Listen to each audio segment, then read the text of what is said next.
इतना गलत हो जाता है तो अपना चेहरा अपने को पसंद नहीं आता और अपना जीवन अपने को पसंद नहीं आता और अपने अंदर से मन कहने लगता है नष्ट कर दो इस शरीर को। फिर वो जो आगे की लीलाएं होती है, अच्छा ऐसा हुआ, फांसी लगा ली, जहर खा लिया, ये कर लिया, वो कर लिया। यदि तुम परमार्थ के पति को हो, ये तीन बातें नहीं है तो तुम्हारा पतन हो चुका है। हमारा मन भजन में लेकर होटलों में खाओगे, भजन में मन लगेगा, अशुद्ध आहार करोगे, मनमानी व्यभिचार प्रवृत्तियों का दर्शन, संभाषण और क्रिया करोगे और तुम्हारा मन सच्चिदानंद प्रभु में लग जाएगा। तमाशा समझा है, तमाशा समझ लिया, अध्यात्म में मन को लगाना। अपनी दिनचर्या में इतना पावर है कि जहर भी समन हो जाएगा। मीरा जी का समन हो गया ना।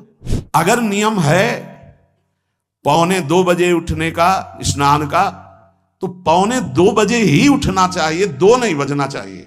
अपने पास सामर्थ्य होने पर नीचापमानम सुधा, वो नीच है, मुझ पर शासन कर सकते हैं, पर उसके द्वारा किए हुए अपमान को सह गए और अंदर से मनाया भगवान तुम्हें सुखी रखे, स्वस्थ रहो।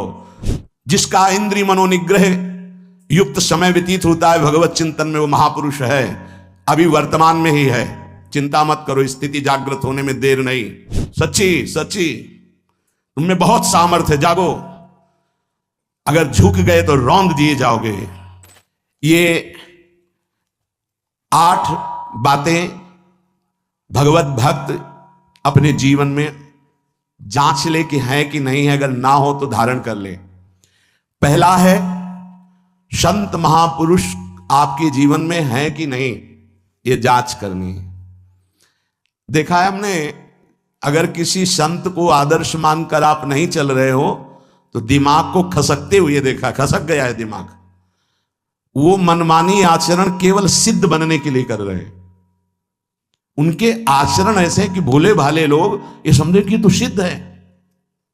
और जानते हो सिद्ध किसे कहते हैं? ब्रह्म भूता प्रसन्न आत्मा न सोचति न कांक्षति समः सर्वेषु भूतेषु मद भक्तिम लभते पराम निर्माण मोहादित संग दोषा अध्यात्म नित्या विनिवृत्त कामा द्वंद्व विमुक्ता सुख दुख संगई गच्छन्त मूढ़ा। ये स्थिति आनी चाहिए। पूरा कोरा जैसे नाटक मंच पर नाटक किया जाता है ना, पूरा दिखाई देता है, पूरा नाटक। क्यों?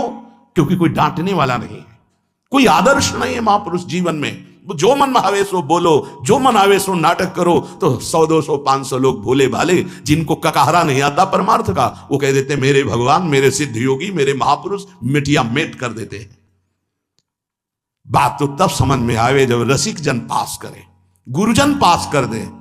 अपने मन से कुछ नहीं होता, जिसे महापुरुष पास कर दे वही होता है। संत महापुरुष कहे ठीक चल रहे हो, ठीक है, या वो मौन स्वीकृति दे दे, ठीक है। अपने मन से सिद्ध बनने पर सिद्ध थोड़ी कोई हो जाता है। जीवन में तुम्हारे संत हैं कि नहीं, बस इतनी बात देखो। अब एक भगत जी आए थे, अपने लोग तो सबका आदर ही करते हैं। उनका दिव्य रूप से हनुमान जी हमारे सामने प्रकट हुए थे। सच्ची बात कह रहे हैं, जिस समय दिव्य रूप हनुमान जी ने धारण किया तो हनुमान जी महाराज के ही भाई पवन पुत्र भीम कंपायमान थे। भीम जैसे हनुमान जी वैसे भीम, बड़े बड़े पर्वतों को अपनी टक्कर से चूर करने की सामर्थ्य रखने वाले। अभी पैदा ही हुए थे भीम और गोद में लिए हुए माता कुंती चल रही थी। अचानक सिंह निकला, दहाड़ हुई तो गिर गए भीम। तो जो जिस चट्टान पे गिरे चकनाचूर हो गई चट्टान और उस आवाज से भयभीत होकर भाग पड़ा सिंह। अभी गोद में बच्चा थे। वो भीम जिस समय प्रार्थना की कि भैया मैं तुम्हारा वो दिव्य रूप देखना चाहता हूं, तो उनका काहे को तुम व्यर्थ में ऐसा तुम नहीं देख पाओगे। तो उनका हमारी लालसा है, आपका छोटा भाई हो। तो पट्टास किया हनुमान जी का वो दिव्य रूप कि कंपायमान होकर कह रहे थे हे वायुपुत्र, हे पवन पुत्र, तुम अपने रूप का स्मरण करो, मेरी सामर्थ्य नहीं। और वो व्यक्ति ऐसे कह रहा मैं दिव्य हनुमान। हम कह रहे पाखंड मत करो, ठीक से चलो तो ये सब भगवत स्वरूप अनुभव में आ जाएंगे।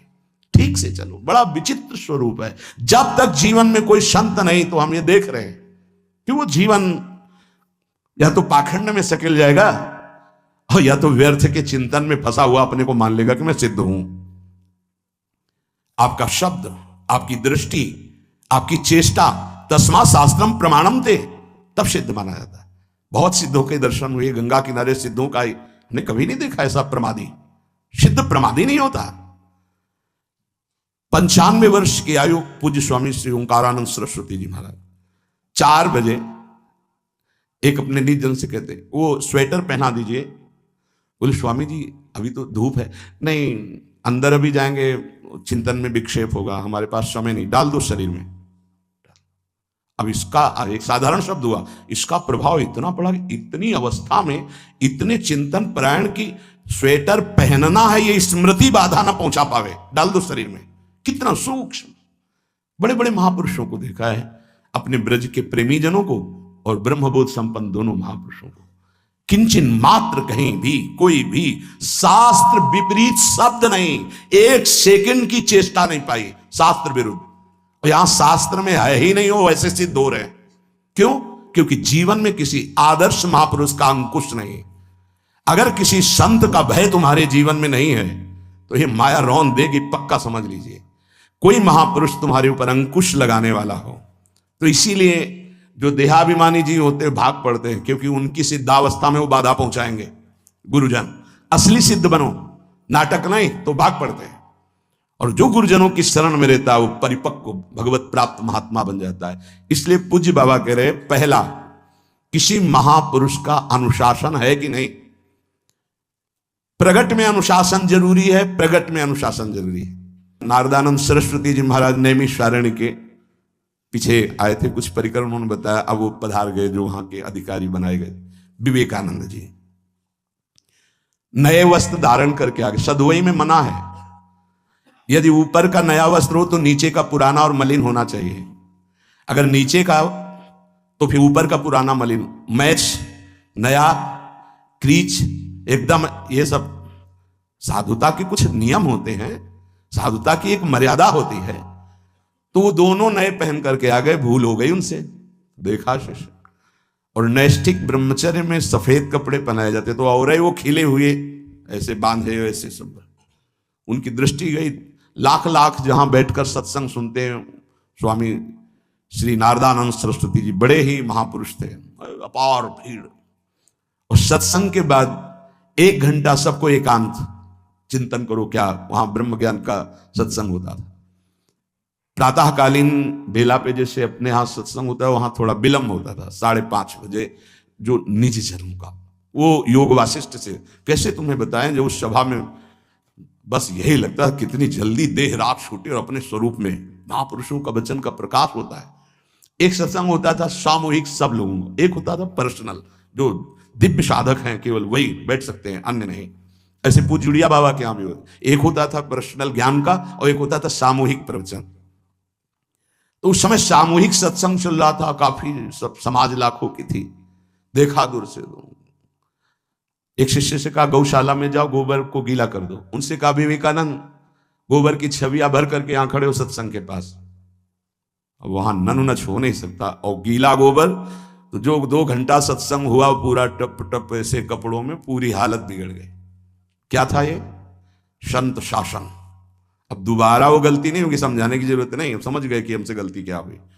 संत शासन नहीं है तो ये मन बहुत विचित्र है, बहुत विचित्र है। इसलिए पहला, जो भी परमार्थ का पति को, चाहे ज्ञान मार्ग का, योग मार्ग का, किसी योग मार्ग की लौकिक ऊंचाई पर पहुंचे हुए कि गुरुदेव आए और उन्होंने कहा कि किसी कारण से शिष्य बढ़ जाए और अपने गुरुदेव की अवहेलना करे तो उसकी गति क्या होगी? उनका दुर्गति। दुर्गति, दुर्गति के सिवा उसके आगे कोई शब्द नहीं है।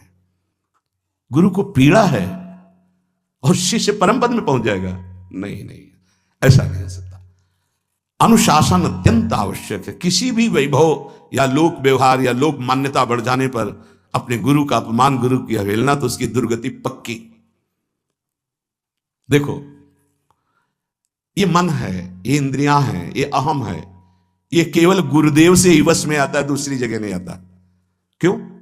क्योंकि दूसरी जगह उत्तर देने का अवसर है। दूसरी जगह हम नहीं मानते तुम्हारी बात, लेकिन वहां ना उत्तर है और ना नहीं मानते, केवल वहां मिटना ही मिटना है। अगर ऐसा उपासक है तो निश्चित परम पद कार्य, केवल मिटना कोई उपाय नहीं है। अहंकार के पोषण का कोई उपाय, केवल मिटाना है। रो लो, चिल्ला लो, जो तुम्हें करना है कर लो, आना तुम्हें इसी मार्ग में पड़ेगा, दूसरा कोई रास्ता नहीं। बलिहारी घेर करके नष्ट कर देते हैं हमारे मन की मनमानी को, हमारे अहंकार को। इसलिए जीवन में प्रगट में जिनके जीवन में संत हैं और वो स्वीकार करते हैं उनका अनुशासन, उन्हीं का जीवन प्रकाशित होता है, पक्का समझ लेना। दूसरा, भागवतिक मार्ग में चलने वाले उपासक को सांसारिक पुरुषों की मित्रता करके उनकी संगोष्ठी में नहीं बैठना चाहिए। इस बात को बहुत अच्छे से समझ लो। सांसारिक पुरुषों की जो वृत्तियां होती हैं उनमें बड़ा आकर्षण होता है भोगों का, प्रपंच का। जो साधक भ्रमणशील हैं, अगर वो गृहस्थों के यहां जाकर उनकी सैयाओं पर सोते हैं तो उनकी दुर्दशा क्या होती है चित्त की, वो खुद अनुभव करके देख ले। आज तो शास्त्रीय पद्धति को समझा ही नहीं जा रहा। जब बड़े बड़े सुभट गंगा किनारे त्याग वैराग्य ज्ञान की मिले ना, तो आगे का रास्ता खुलता चला गया। सांसारिक पुरुषों के समुदाय में बैठना था। वो तुम्हें भगवान कहेंगे, ईश्वर कहेंगे, अवतार कहेंगे, उनको कुछ ज्ञान नहीं। आप मान बैठेंगे अपने को भगवान, अपने को ईश्वर, अपने को अवतार मानिए, तो आप जो अवतार है ना, ईश्वर है ना, भगवान है, उनसे विमुख हो जाएंगे।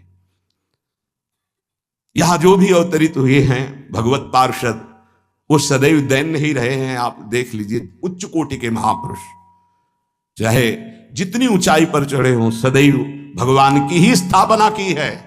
भगवान के नाम की, रूप की, लीला की, धाम की, भगवत महिमा की स्थापना की है, अपनी नहीं, अपने पार्थिव शरीर की नहीं। ध्यान रखना, जितने महापुरुष प्रकट हुए भगवान की स्थापना की। अगर हम संसारिक पुरुषों का संग करेंगे तो कई तरह से हानि हो जाएगी। सत्संग हो रहा है, बस इतने जो चाहो बैठ जाओ। हमारा पर्सनल एकांतिक केवल गुरुदेव से संबंध है और उनके द्वारा बताई हुई उपासना में हमारा समय व्यतीत होना चाहिए। कोई हमारा मित्र नहीं होना चाहिए, अलग से संगोष्ठी नहीं होनी चाहिए विषयी पुरुष की, सांसारिक पुरुष की। तीसरा, किसी भी अपनी निंदा करने वाले के प्रति कभी भी बुरा व्यवहार बर्ताव नहीं करवाना चाहिए, क्योंकि भगवान प्रेरित करते हैं निंदा करा करके महान बनाने के लिए। ये शब्द याद कर लो। जब तुम्हारी निंदा होने लगे, प्रतिकूलता होने लगे, विपत्ति आने लगे, संकट सताने लगे, तो जान लेना कि तुम्हारी अध्यात्म की भूमिका उठने वाली है, पक्का। ये अध्यात्म की भूमिका उठना बहुत कठिन होता है। अध्यात्म का प्रवचन कर लेना बहुत सरल होता है, नहीं? हाँ, चमड़ी को चिकनी करके और अध्यात्म का प्रवचन करने